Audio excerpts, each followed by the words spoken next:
Oke, halo teman-teman.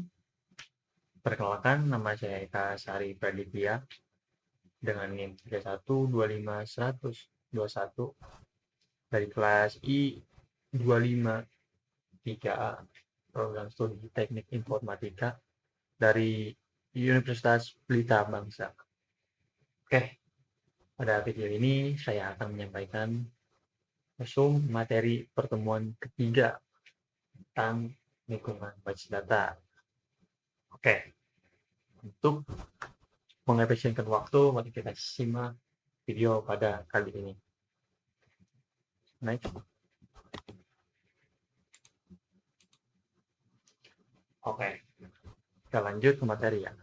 Apa sih itu lingkungan basis data? Oke, lingkungan basis data merupakan suatu sistem atau lingkungan di mana terdapat basis data yang digunakan untuk menyimpan dan mengelola informasi. Dalam lingkungan ini, pengguna dapat mengakses data untuk berbagai keperluan seperti pengolahan data, pencarian data, maupun analisis data ya. Next, apa sih tujuan dari sistem basis data?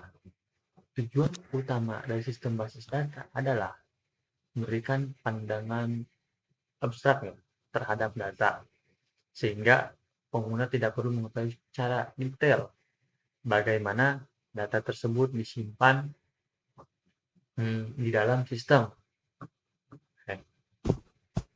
Oke, ini di sini kita lanjut arsitektur basis data.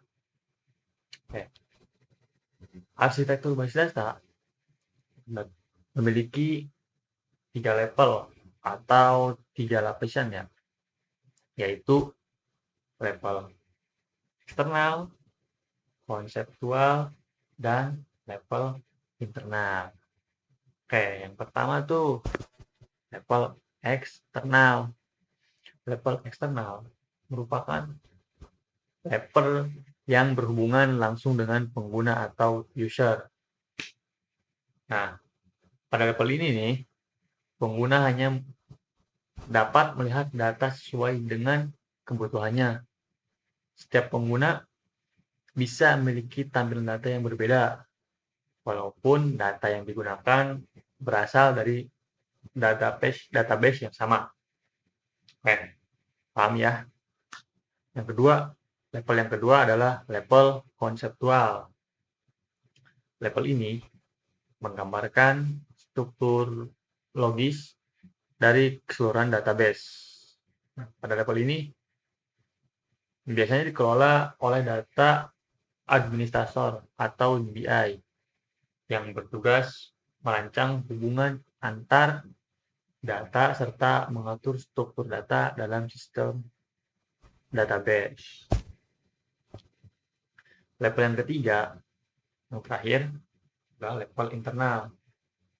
Level internal merupakan level yang berhubungan dengan menyimpan data secara fisik. Ya, pada level ini, data disimpan dalam bentuk bisa kode, bit, teks, atau angka.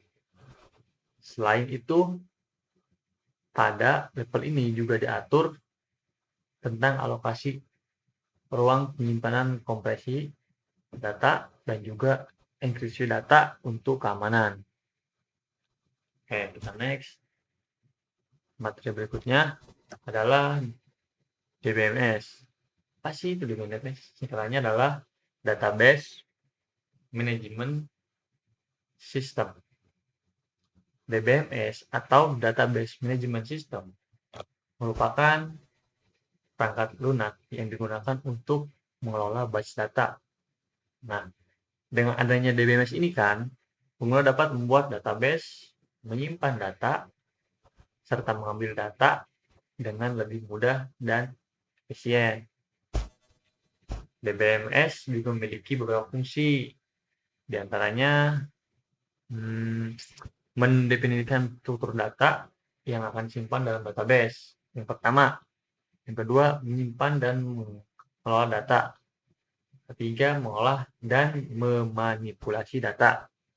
Keempat, menjaga keamanan dan integritas data. Dengan adanya DBMS ini, pengolahan data menjadi lebih terorganisir dan mudah digunakan oleh pengguna. Selanjutnya, dalam sistem database terdapat dua jenis bahasa, yaitu DDL atau bisa disebut Data Definition Language dan DML, Data Manipulation Language. Yang pertama adalah DDL atau Data Definition Language. DDL digunakan untuk mendefinisikan struktur database seperti file table, menentukan file, serta mengatur relasi antar tabel. Yang kedua adalah DML atau Data Manipulation Language. DML digunakan untuk memanipulasi atau mengolah data yang ada di dalam database. Contohnya, bentuk perintah dari DML antara lain kayak select, insert, update, dan delete. Perintah-perintah tersebut digunakan untuk mengambil data, menambahkan data baru, mengubah data, serta menghapus data dari database. Oke, untuk kesimpulan pada materi kali ini, lingkungan basis data merupakan sistem yang digunakan untuk mengolah dan mengakses data secara terstruktur. Dalam sistem ini, terdapat arsitektur database yang tadi kita sebutkan, ada level eksternal, konseptual, dan internal.